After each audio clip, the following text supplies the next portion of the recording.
What's going on, everyone? So today I'm going to be reviewing Don't Breathe, which is a new horror movie, or sort of more of a thriller, and it's about a group of 3 people who break into a blind man's house to steal 300 grand. However, this guy that they break into is not all there.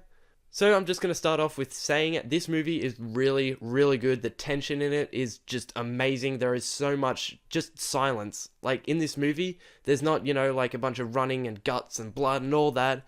The scariest thing is nothing. Nothing sort of happens. And when I say nothing happens, I don't mean in a boring way, I mean in a suspenseful way. There's just so much silence and it freaks you out. This movie is really, really effective in getting the audience to feel like the characters. Like, there's so many moments in the movie where the characters need to be quiet and, hold their breath.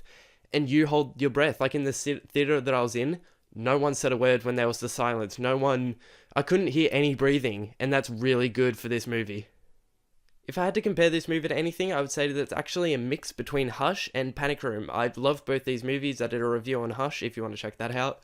But I'd say it's a mix between Hush and Panic Room, because in Panic Room there's a group of 3 people who break into somebody's house in order to steal some money. And in Hush, the person that has the house that's being broken into has a disability of some types. And even though this movie is sort of a mix between Hush and Panic Room, it's still really effective and it feels like its own movie. It feels like a breath of fresh air.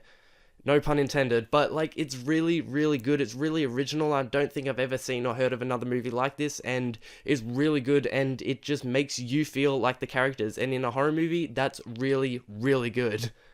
And I don't really count this as a spoiler, but this movie has some really, really good and subtle foreshadowing. And what I mean by that, there's no sort of moments where they're like, I'm just going to have a glass of water. Going to put that right on the table, right here on the table. See? It's on the table. I might smash that over somebody's head later. But it's not like that at all. It's really subtle, and my absolute favorite part of this movie is when they're going around the entire house in one long take. And as a massive fan of Cloverfield and a massive fan of long takes, that was my favorite part, no doubt about it.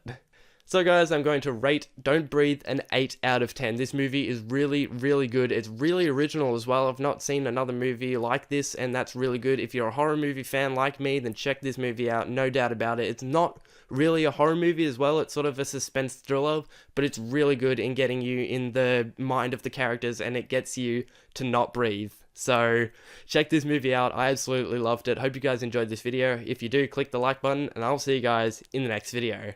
See you guys. And in a way, it's a mix between Panic Room and Hush. I loved both these movies, and I loved Hush. That Hush is one of the movies. But what I mean by that is Panic Room, it has a group of 3 people who break into somebody's house in order to steal money. And Hush, because the person... I hit the microphone, I'm going to redo that. It's really good to see. I would love to see this movie. I did. That's why I'm reviewing it.